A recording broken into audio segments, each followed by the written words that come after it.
व्यासपीठावरती उपस्थित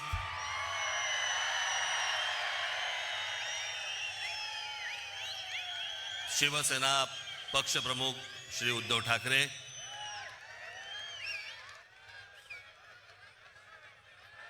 माझे मित्र आणि शिवसेनेचे नेते श्री संजय राऊत,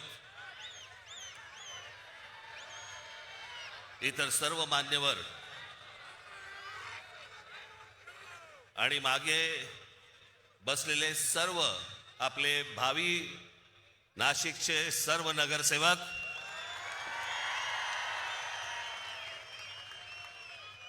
आणि माझ्या जमलेल्या सर्व तमाम मराठी बांधवांनो, भगिनींनो आणि मातांनो,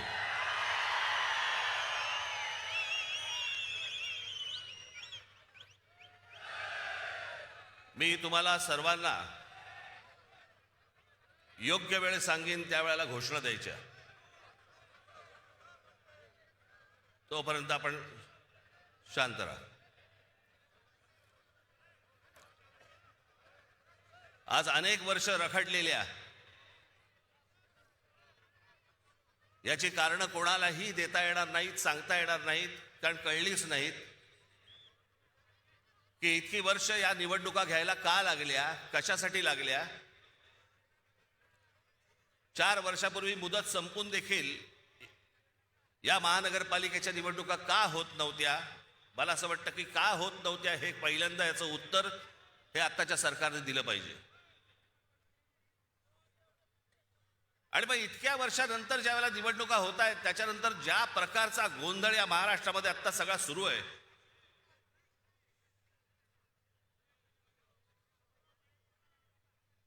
कोण कुठे चाललंय, कोण काय चाललंय, म्हणजे मी मागे एकदा म्हटलं होतं ना, इतका चुकीचा कॅरम फुटलाय ना की कोणाच्या सवट्या कोणाच्या भोगात आहेत तेच कळत नाही.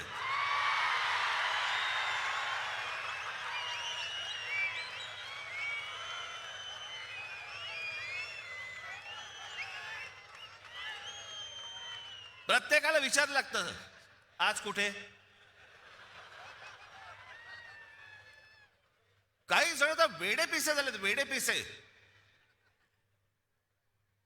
त्या दिवशी मला कळलं, कोणीतरी एकाने छाननीच्या वेळेला, म्हणजे ते फॉर्म भरायची तारीख मुदत निघून गेली होती फॉर्म भरायची, छाननीच्या वेळेला समोरच्याचा एबी फॉर्म घेतला आणि गिळून टाकला.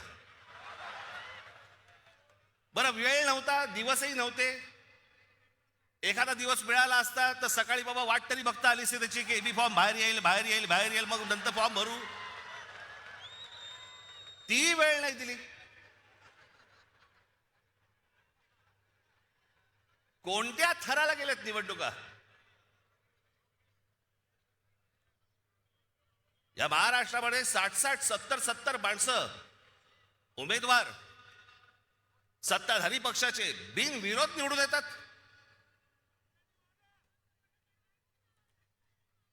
तिकडच्या मतदारांचा मतदानाचा अधिकार पण त्यांना देणार नाही तुम्ही. काही वेळेला तर दहशतीतून, आणि काही वेळेला जास्तीत जास्त वेळेला तर पैसे. काय आकडे ऐकतोय. कोणाला 1 कोटी, कोणाला 2 कोटी, कोणाला 5 कोटी. आमच्या कल्याण डोंबिवलीच्या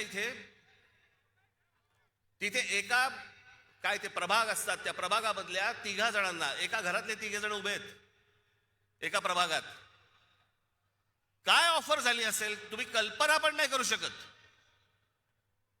एका प्रभागातल्या 3 जणांना, जे 3 जण एका घरातले आहेत, त्यांना 15 कोटी रुपयाची ऑफर झाली. 15 कोटी. कोणाला 5 कोटी, कोणाला 10 कोटी, कोणाला 2 कोटी. येतात कुठून पैसे. या लेवलला इथपर्यंत परिस्थिती आणली तुम्ही महाराष्ट्राची. एक तर उभं राहू द्यायचं नाही, माणसं विकत घ्यायची, भीती घालायची, दहशत निर्माण करायची, आणि अशा वातावरणामध्ये तुम्ही निवडणुका घ्यायला बघताय. मला समजलंच नाही. या इथे नाशिकमध्ये पण भारतीय जनता पक्ष, अहो तुमच्याकडे माणसं होती ना, जुनी काम करणारी माणसं होती ना.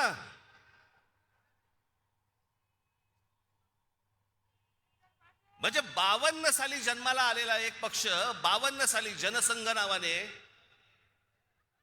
त्यांना 2026ला पोरं भाड्याने घ्यावी लागतात.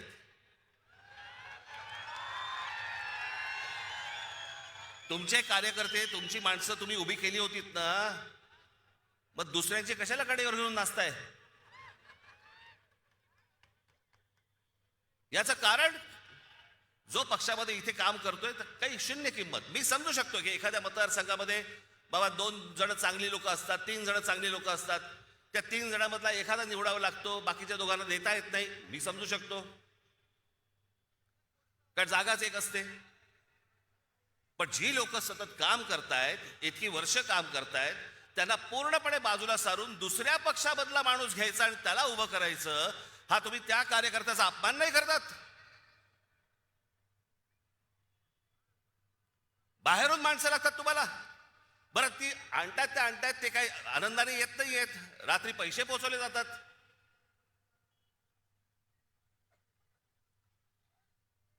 म्हणजे आमचे मित्र आता संजय राऊत आता म्हणाले तपोवनातली झाडं इथे त्यांना छटायची आहेत त्या महाजनना.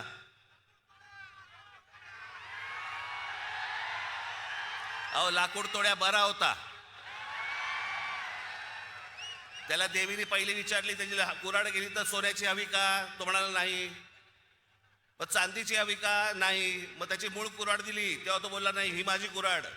सोना चांदीच्या कुऱ्हाडीला पण तो भापला नाही. बाई, ते मला कळलं, मला कोणाला बद्दल बोलतोय. मला काय सांगताय, नावं ठेवण्यामध्ये मी पटाय, तुम्ही नाही.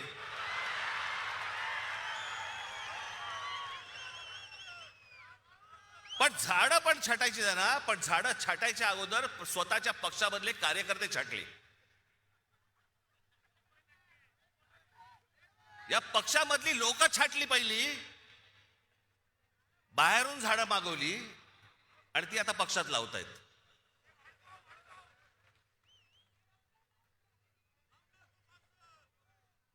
ही कोणती परिस्थिती, हे कोणतं राजकारण, हे कोणत्या निवडणुका चालू आहेत महाराष्ट्रामध्ये?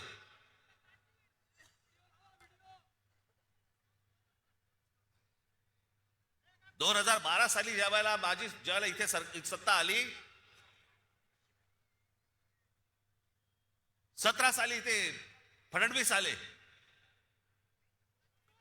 आणि म्हणाले मी नाशिक मी दत्तक घेतो.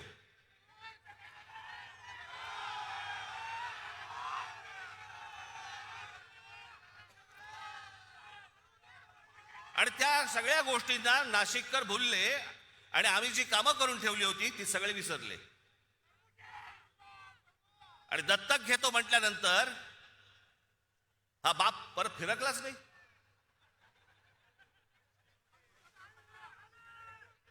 काय काय गोष्टी करतो म्हणून सांगितल्या होत्या, कोणत्या कोणत्या गोष्टी करतो म्हणून सांगितल्या होत्या.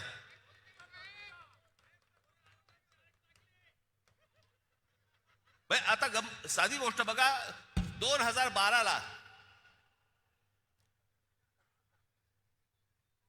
ज्यावेळेला आम्ही इथे सत्तेमध्ये आलो त्यावेळेलाही कुंभमेळा झाला, अत्यंत यशस्वी कुंभमेळा झाला. त्यावेळेला त्यावेळेचे इथे उत्तम सगळेच त्यावेळेचे नगरसेवक सर्व पक्षांचे सगळ्यांच्या बरोबर घेऊन साथीने सगळे हा उत्तम कुंभमेळा झाला. एकही झाड कापलं गेलं नाही त्यावेळेला. आत्ता का कापलं जातंय? तुम्ही शांत बसा रे जरा, नाही तर तू ये इकडे आणि मार बॉम्ब परत सारखी.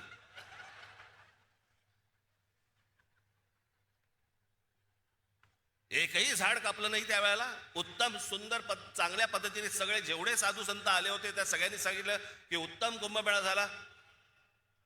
त्यावेळेला प्रशासकांचा आणि ज्यावेळेला जे नगरसेवक होते त्यांचा सत्कार झाला. बॉस्टनमध्ये पण सत्कार झाला त्यांचा, अमेरिकेत इथेही सत्कार झाले की उत्तम रीतीने कुंभमेळा हाताळला गेला.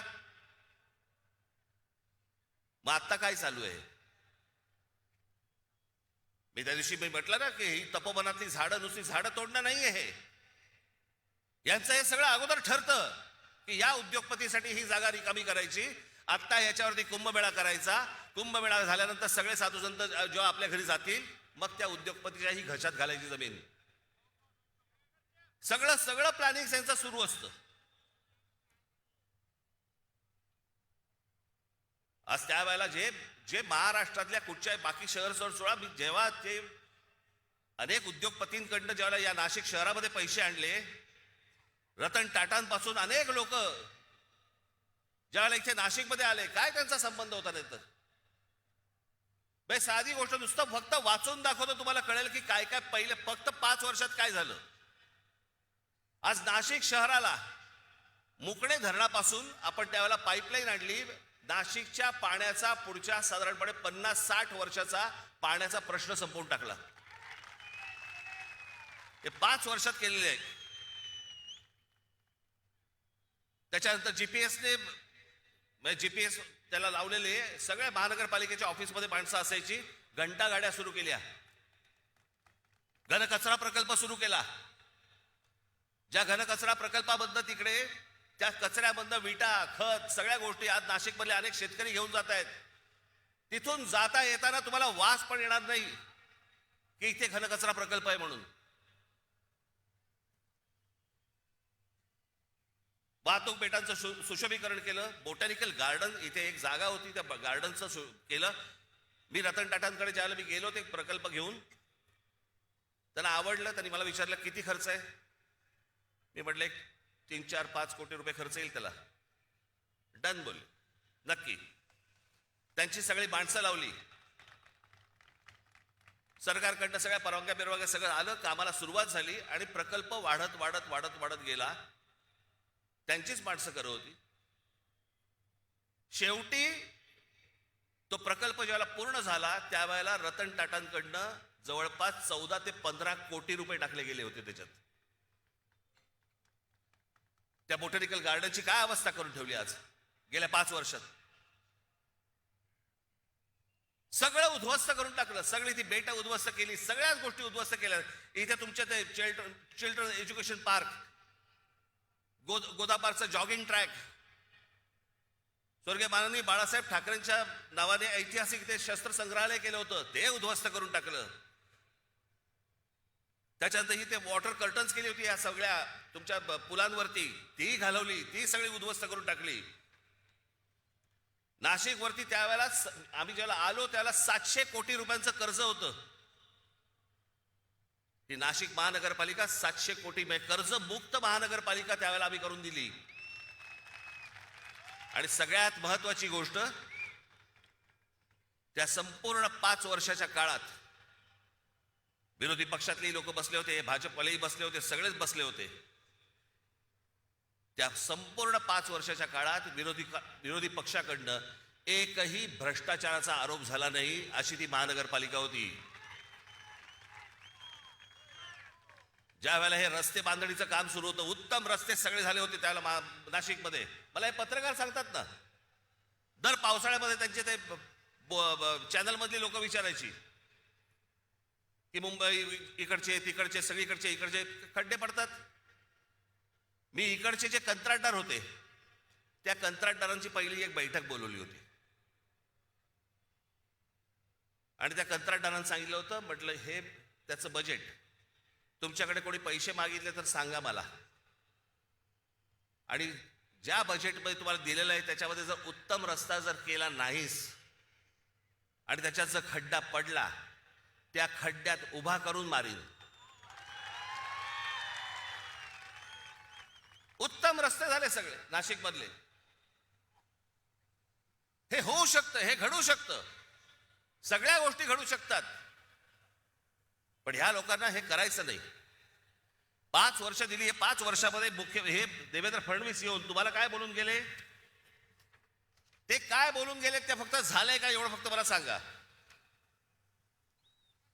नाशिक न्यू मेट्रो प्रकल्प, Nashik IT park, Nashik logistic park, Dwarka Nashik उड्डाणपूल, नाशिकचा बाह्य ring road, Nashik Pune semi high speed railway मार्ग, इगतपुरीला आदिवासी क्रीडा प्रबोधिनी, महानगरपालिकेतील कर्मचारी अनुशेष असे अनेक प्रकल्प त्यावेळेला त्यांनी घोषित केले की भरून काढणार वगैरे, काही नाही. आणि हे म्हणे दत्तक घेणार.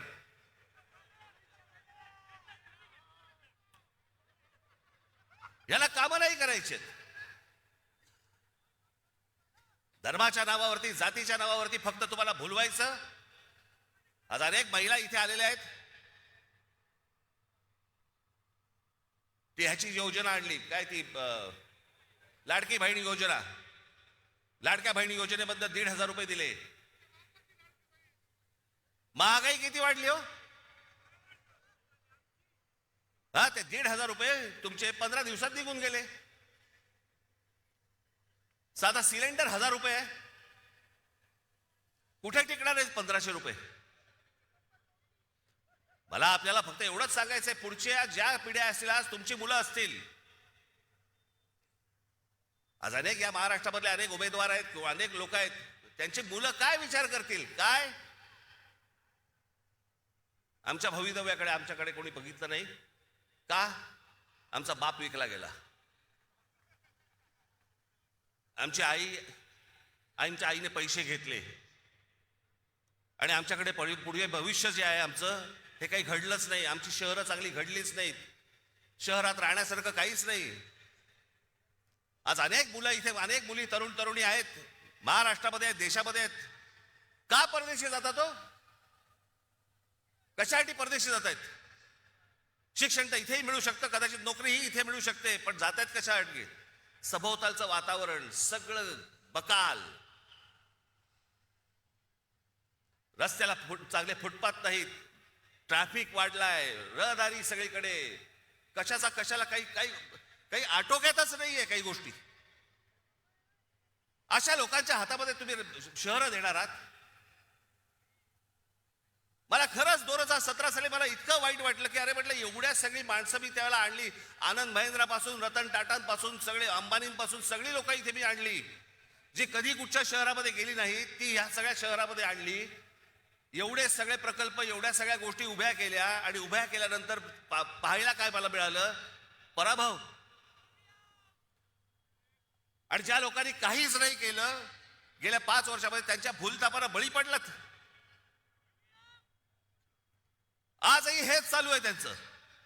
पैसे वाटायचे, बाकीच्या सगळ्या गोष्टी करायच्या, बोगस वोटिंग करायचं, घराघरात जाऊन पैसे वाटायचे. आज पैसे घ्यायला हो, किती दिवस टिकणार तुमच्याकडे, किती दिवस राहणार आहेत. पण तेवढ्याशा एका किमतीसाठी आपण अख्खं शहर दावडीला बांधतो आहोत. आपल्या चिल्ल्या पिल्ल्यांचं भवितव्य आपण दावडीला बांधतो आहोत. याचाही आपल्याला विसर पडला. कशासाठी निवडणुका लढवायच्या मग. राजकारण हा, निवडणुका हा काय नुसता खेळ बनवून ठेवला का आपण. पैसे घ्यायचे आणि मतदान करायचं आणि मग 5 वर्ष बोंबलत राहायचं की ह्यांनी काही नाही केलं, ह्यांनी असंच केलं, ह्यांनी तसंच केलं, हे खोटं बोलले. परत 5 वर्षांत परत येणार, हे पैसे वाटणार. हाच खेळ खेळायचा असेल तर खेळा बाबा तुम्ही. तुम्हाला उत्तम शहर घडवायचं असेल, उत्तम भवितव्य घडवायचं असेल, आपल्या चिल्ल्या पिल्ल्यांचं देखील त्यांना असं वाटलं पाहिजे की या शहरात राहावं, असं जर वाटत असेल, आज मी तुम्हाला सांगतोय, आज शिवसेना आणि महाराष्ट्र नवनिर्माण सेनेच्या हातामध्ये तुम्ही आज सत्ता देऊन बघा. तुम्हाला नाशिकमध्ये पुन्हा चमत्कार घडवल्याशिवाय मी राहणार नाही. हे सगळे इथे बसलेले सगळे जे आज उमेदवार आहेत, उद्याचे सगळे नगरसेवक असतील, पण सगळेजण तुम्ही जर ताकदीने आज उभे राहिलात आमच्या पाठीशी आणि बाकीच्या पेकाडात लाथ घातलीत, तो समोर बोर्ड दिसतोय मला तिकडे क्रिकेटचा, त्याच्यावर लिहिले टोटल. शिवसेना आणि महाराष्ट्र नवनिर्माण सेना यांचे नगरसेवक किती निवडून येणार, मला तिकडे 100चा आकडा पाहिजे मला त्या बोर्डावरती. कुठेही बेसावत राहू नका, कुठेही गाफील राहू नका, कुठेही विकले जाऊ नका, कुठच्याही जातीपातीच्या धर्माच्या कुठच्याही नावाखाली येऊ नका. हे शहर उत्तम करायचंय, सुदृढ करायचंय, सुंदर करायचंय, चांगलं करायचंय, येणाऱ्या पिढ्यांच्या भवितव्यासाठी चांगलं करायचंय. याच्यासाठी सगळेजण सज्ज व्हा. एवढंच फक्त सांगण्यासाठी आज आपल्या समोर आलो. आपण सगळेजण इतक्या मोठ्या संख्येने इकडे आलात, आपण त्याबद्दल मी तुमचा सगळ्यांचा मी आभारी आहे. धन्यवाद. जय हिंद, जय महाराष्ट्र.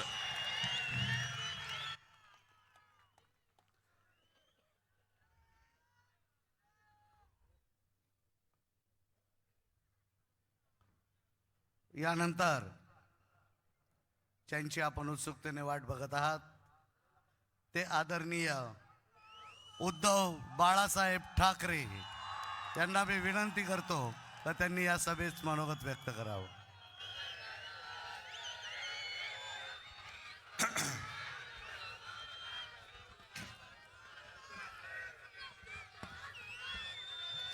जमलेल्या माझ्या तमाम हिंदू बांधवांनो, भगिनींनो आणि मातांनो, या गेल्या 2 वर्षातली माझी ही 4थी सभा आहे. पण आजच्या सभेत मला खूप आनंद होतोय, कारण माझ्यासोबत माझा भाऊ आणि महाराष्ट्र नवनिर्माण सेनेचा अध्यक्ष राज, संजय तर सोबत आहेच, खासदार आहेत आणि उद्याच्या महापालिकेतले सगळे नगरसेवक आहेत. या भावी नगरसेवकांना सांगतोय की ही सगळी जनता ही तुमच्याकडे अपेक्षेने पाहते. त्यांच्या व्यथा काय आहेत याचा उल्लेख राजनी पण केला, संजयनी पण केला. आणि राजनी त्यांच्याकडे ही महापालिका असताना काय कामं केली हे अभिमानाने सांगितलं. मग राजनी केलेली नाशिकमधली कामं आणि मुंबईमध्ये शिवसेनेने कामं केलीत, हे 2 नागरिकांसाठी कामं करणारे भाऊ एकत्र आले तर नाशिकचा काय उत्कर्ष होईल हे तुम्ही तुमच्या मनाशी विचार करा. आणि मी सहज येताना, कारण स्थानिक काहीतरी बोललं पाहिजे, या शहराच्या समस्या काय आहेत? समस्या सगळीकडे त्याच आहेत. पाणी टंचाई आहे, कचऱ्याचा प्रश्न आहे, बेकारी वाढते आहे, गुंडागर्दी वाढते आहे, अंमली पदार्थ वाढत आहेत, तस्करी अंमली पदार्थाची होते, शिक्षणाचा पत्ता नाही. म्हणजे महाराष्ट्रात कुठल्याही शहरात गेलं रस्त्यावरती खड्डे आहेत. शहराचं नाव बदला, समस्या त्याच चिकटवून द्या, कुठलंही भाषण कुठेही चालेल. हे यांनी गेल्या 10 वर्षात केलेलं आहे. म्हणजे 2014 पासून आतापर्यंत मोदींच्या काळात. आमच्या मुलाखती चालू आहेत रोज, आज किंवा काल सुद्धा. मुलाखतकार एक प्रश्न नेहमी विचारतात की तुम्ही दोघं भाऊ एकत्र आलात, म्हटलं मग तुमच्या पोटात का गोळा आला? नाही, गोळा नाही आला. मग म्हटलं प्रश्न का विचारता? भाई जेव्हा आम्ही एकत्र नव्हतो तेव्हा एकत्र का येत नाहीत, आणि एकत्र आलो तर एकत्र का आलात? तुमच्या अस्तित्वाचा प्रश्न आहे का? म्हटलं आमच्या अस्तित्वाची चिंता तुम्ही करू नका. शिवसेनेने आता यावर्षी शिवसेनेला 60 वर्ष होतील. अनेक निवडणुका लढवल्या, अनेक निवडणुकांमध्ये पराभव पचवला, विजय तसा फार थोडा नशिबी आला. पण पराभव होऊन सुद्धा शिवसेना संपली नाही. तर या निवडणुकीत आमचं अस्तित्व तुम्ही ठरवणारे कोण? पण ही निवडणूक जिथे जिथे ज्या शहरात निवडणुका आहेत त्या शहरातल्या नागरिकांनी त्यांचं आणि त्यांच्या भावी पिढीचं आयुष्य कसं असणार आहे, त्यांचं अस्तित्व कसं व्हायला पाहिजे हे ठरवणारी ही निवडणूक आहे. आम्ही पोटतिडकीने का तुमच्यासाठी प्रयत्न करतो? उल्लेख सगळे झाले. संजय राऊत आपण त्या काय धर्माच्या ध्वजाची आठवण करून दिली ज्याच्यावरती झाड आहे. मग मला एक प्रश्न विचारायचा आहे की भाजपचं हिंदुत्व हे खरं हिंदुत्व आहे का चुनावी हिंदुत्व आहे? राम मंदिर केलं म्हणून तुम्ही डंका पिटलात, आणि प्रभू रामचंद्र जिथे तपश्चर्याला बसले होते, म्हणजे फार थोड्या ठिकाणी प्रभू रामचंद्रांचं वास्तव्य होतं, त्यातली ही एक म्हणून तरी पुण्यभूमी आहे. कुंभमेळा इकडे का होतो? तपोवन त्याला का म्हणतात? पर्णकुटी कुठे होती? ही सगळी झाडं जर का कापली आणि उद्या जर का कोणी विचारलं की प्रभू रामचंद्र कुठे राहिले होते, काय सांगणार? हे नमो भवन आम्ही केलेलं आहे. शासकीय विश्रामधामात प्रभू रामचंद्र राहिले होते म्हणून सांगणार? संपूर्ण सत्यानाश करायचा, धर्माची एक पट्टी अशी लावायची की सगळे अंधभक्त झालेत, आणि एक असा काही तुमच्यावरती संमोहन करायचं, मोहिनी टाकायची की स्वप्नात गुंगवून टाकायचं. देवेंद्र फडणवीस ज्यांनी एक शहर दत्तक घेतलं होतं राज बरोबर बोलला. अरे ज्यांना राजकारणामध्ये पोरं होत नाही त्यांना आमची पोरं दत्तक घ्यावी लागतायत, हे काय शहर दत्तक घेणार? म्हणून मोहन भागवतांना टाओ फोडावं लागतोय, अपत्य वाढवा, अपत्य वाढवा. अहो, अपत्य वाढवा म्हणजे तुमचे राजकारणातले अपत्य वाढवा, नुसती अपत्य नका वाढवू. खायला खाळ आणि भुईला भार. मोहन भागवतांचं तेवढं तरी ऐका. आणि भाजप आज हा उपटचुंबांचा पक्ष झालेला आहे. उपटचुंब म्हणजे मला थोडी धाकधूक तर कधीच नव्हती, पण गेल्या वेळेला जी काही व्यासपीठावरती माणसं होती त्यातली काही कमी झाली असं मला कळलं. पण आज बघतो तो व्यासपीठ हाऊसफुल आहे. समोर तर आणखीन तुडुंब भरले. अरे आमच्याकडे पोरांचा तोटा नाहीये. अस्सल निष्ठावान अजूनही इथेच आहेत. म्हणजे आम्ही मोठी केलेली माणसं गेली असतील, पण ज्यांनी मोठी केली ती साधी माणसं आज देखील आमच्या सोबत आहेत. पण मला तुम्ही तर सोबत आहातच, आणि टीव्हीवरनं भाजपवाले सुद्धा बघत असतील चोरून. त्या भाजपवाल्यांची मी खरंच आत्मीयतेने बोलतोय. मी कुत्सितपणे किंवा टोमणा मारत नाही. मला भाजपवाल्यांना विचारायचंय की अरे काय नशिबी आले तुमच्या जीणं. या उपटचुंबांच्या सतरंजा म्हणजे आधी आमच्यात असताना भ्रष्टाचाराचे आरोप करायचे. एक कोण तो म्हणे सलीम कुत्ताचा साथीदाराबरोबर फोटो. मग तुम्हाला पक्ष वाढवला, कुत्ता चालतोय, बिल्ली चालते, चुहा चालतोय, सब कुछ चलता है. म्हणजे अशी बरबटलेली माणसं ही पक्षात घ्यायची आणि त्यांचं संघ सगळं लंगोटी साफसूफ करून त्यांना डोक्यावर घेऊन नाचायचं. हे निष्ठावंत भाजपवाल्यांचे आज नशिबी आले. कसे तुम्ही राहताय? हा भाजप तुम्हाला अपेक्षित होता? अगदी आम्ही दोघं एकत्र आल्यानंतर ज्यांनी फटाके फोडले दुसऱ्या दिवशी तिकडे. जाऊ दे त्यांचं नशीब आणि ते, मला त्यांच्या नशिबाची पर्वा नाही. मला वाईट वाटतंय ते निष्ठावान भाजप कार्यकर्त्यांचं वाटतंय. त्यांना प्रवेश दिल्यानंतर आमच्या देवेने ताईंना रडू आवरेना. मला त्यांच्याबद्दल आदर आहे. मी ताई तुम्ही आमच्याबद्दल चांगलं बोलावं म्हणून मी बोलत नाही. तुम्ही तुमचं काम निष्ठेने करताय. उद्या मी बोलतो त्याच्यावर तुम्ही टीका जरूर करा, कारण तुमची ती निष्ठा त्या पक्षाची आहे. पण ज्या पक्षाची निष्ठा तुम्ही बाळगता आहात, राखता आहात, तो पक्ष आज उपऱ्यांचा पक्ष झालाय. उपरे. आणि हे माझं वाक्य नाहीये, देवयानी ताईंचं वाक्य आहे की दलालांनी चुकीचं ब्रीफिंग केलंय म्हणजे भाजप आज दलालांचा पक्ष झालेला आहे. तिकडे सुधीर मुनगट्टीवार बोललेत की शनी शिंगणापूर आणि भाजपला दरवाजेच नाहीयेत. पण मुनगट्टीवारजी तुम्हाला कल्पना आहे, शनी शिंगणापूरला जातात ते संकटग्रस्त जातात आणि भाजपात येतात ते ईडी सीबीआय इन्कम टॅक्स ग्रस्त येत आहेत. चोर दरोडेखोर येत आहेत. म्हणजे ज्या रामाने रावणाचा वध केला तो रावण सुद्धा भाजपमध्ये आला तर त्या रावणाला सुद्धा घेतील एवढे निर्लज्ज झाले ते. कुठे यांचं हिंदुत्व? हे बरोबर बोललात तुम्ही. मी भाजपने पाठीत वार केला म्हणून काँग्रेस बरोबर गेलो होतो, आणि मी काँग्रेस सोबत गेलो तर उद्धव ठाकरेंनी हिंदुत्व सोडलं. मग भाजपने अकोटमध्ये MIM बरोबर युती केली. तेव्हा काय सुटलं नाही तुमचं का? मुळात नव्हतंच सुटायला काही. MIM बरोबर अकोटमध्ये युती केली.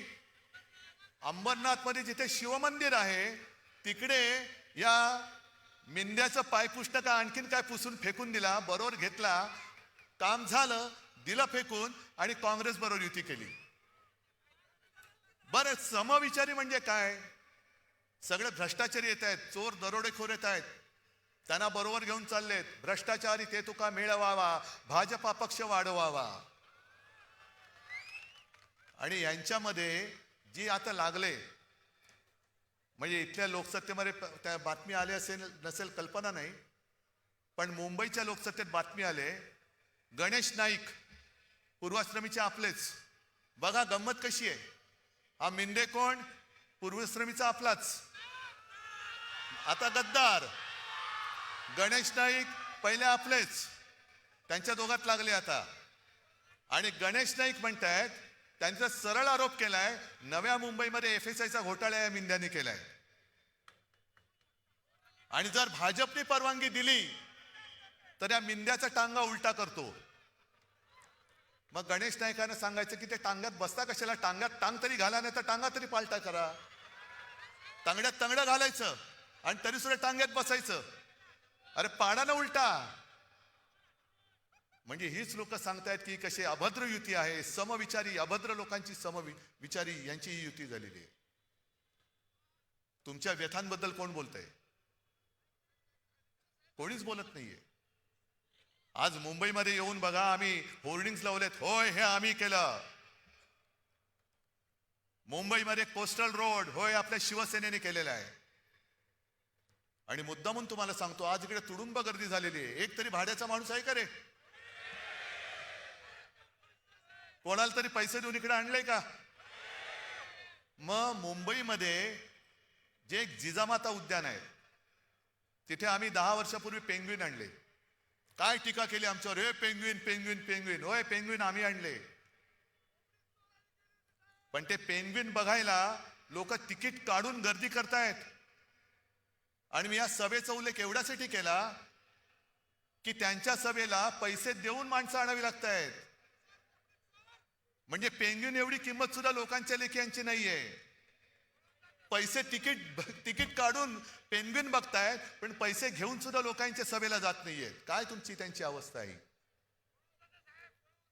आज नाशिकमध्ये जो आम्ही वचननामा जाहीर केलेला आहे, का नाही करायचा तो? पण तो करायचं की नाही हे तुम्ही ठरवायचंय. तुमच्या समोर सगळं घडतंय. आज जसं तिकडे बंगालमध्ये ममता बॅनर्जी यांच्या हुकुमशाही विरुद्ध रस्त्यावरती उतरल्यात, अख्खा जवळपास बंगाल रस्त्यावरती उतरलाय.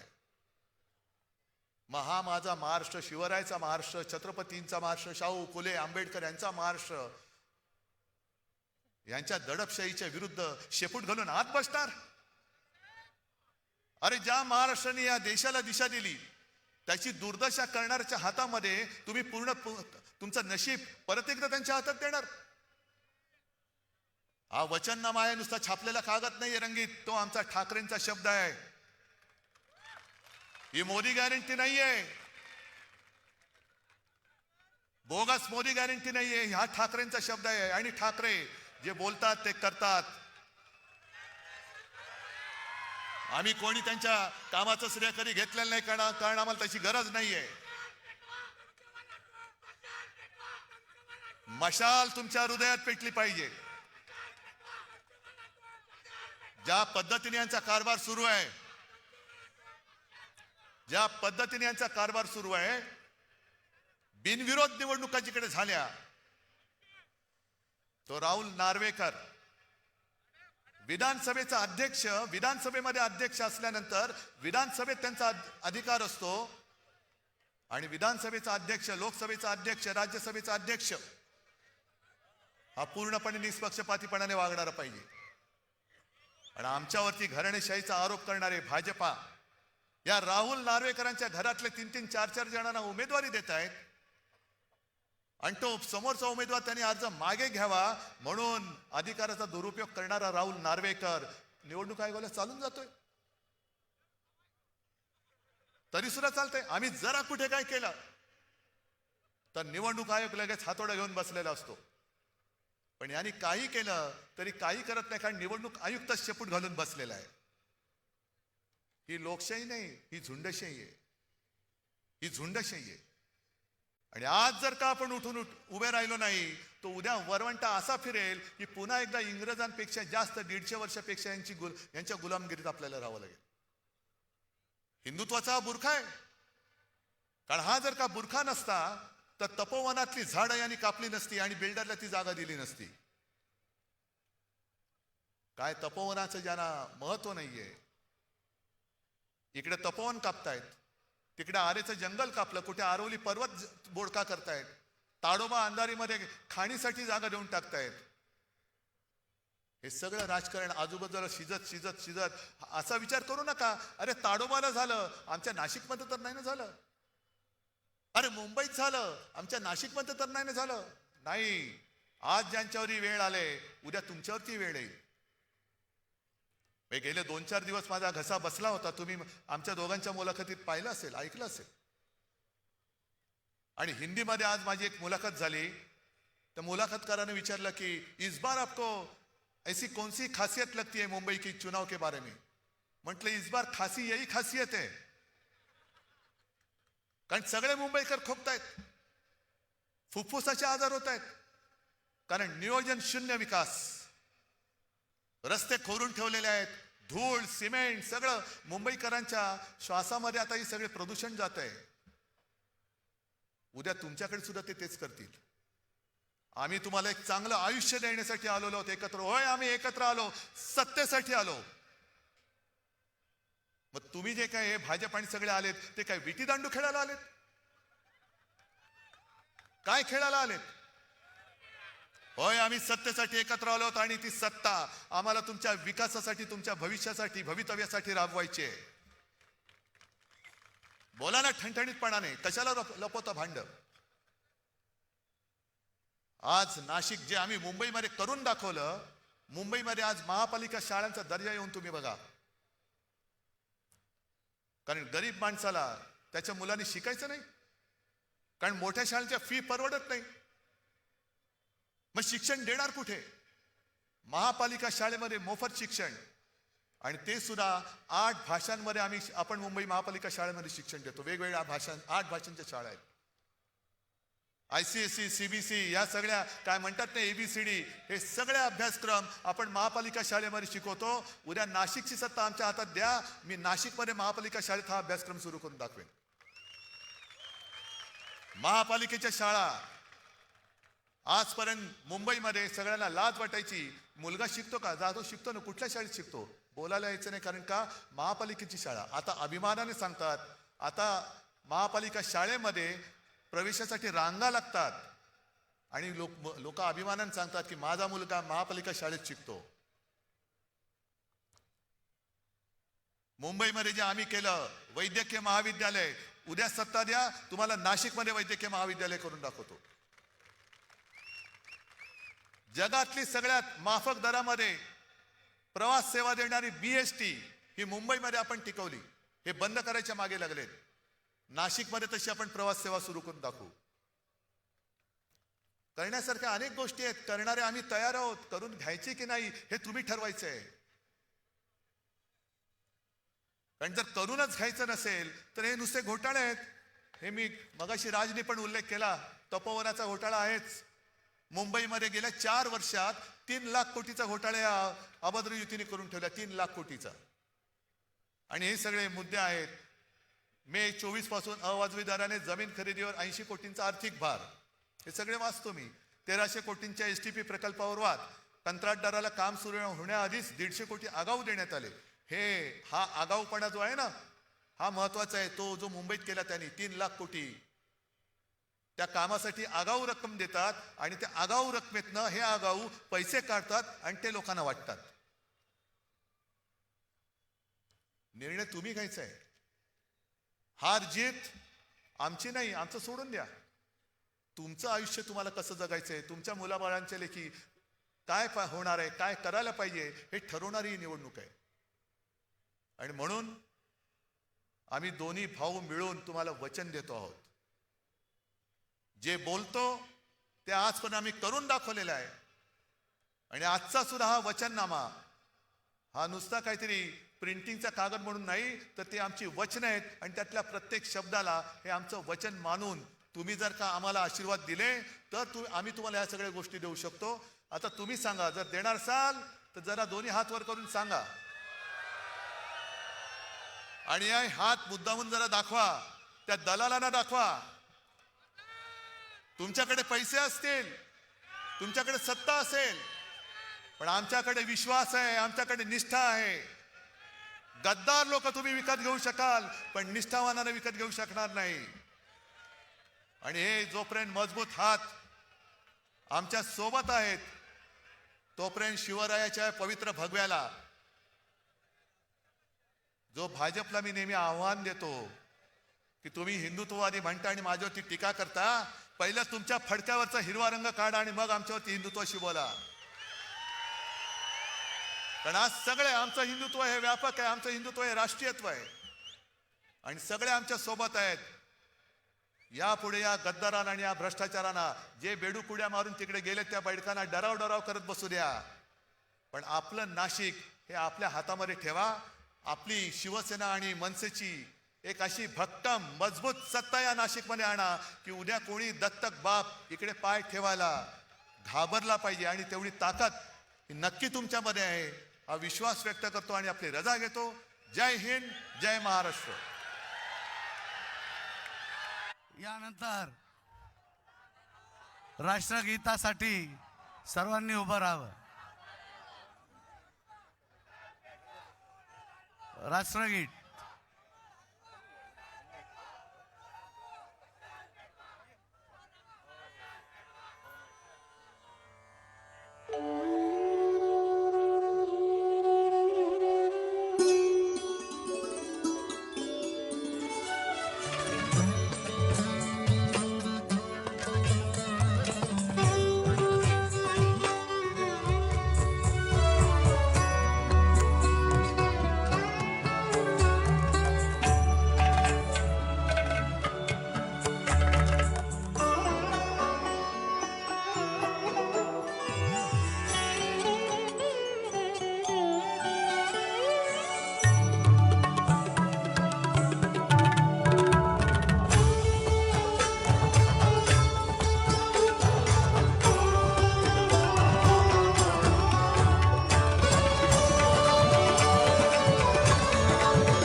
छत्रपती शिवाजी महाराज की.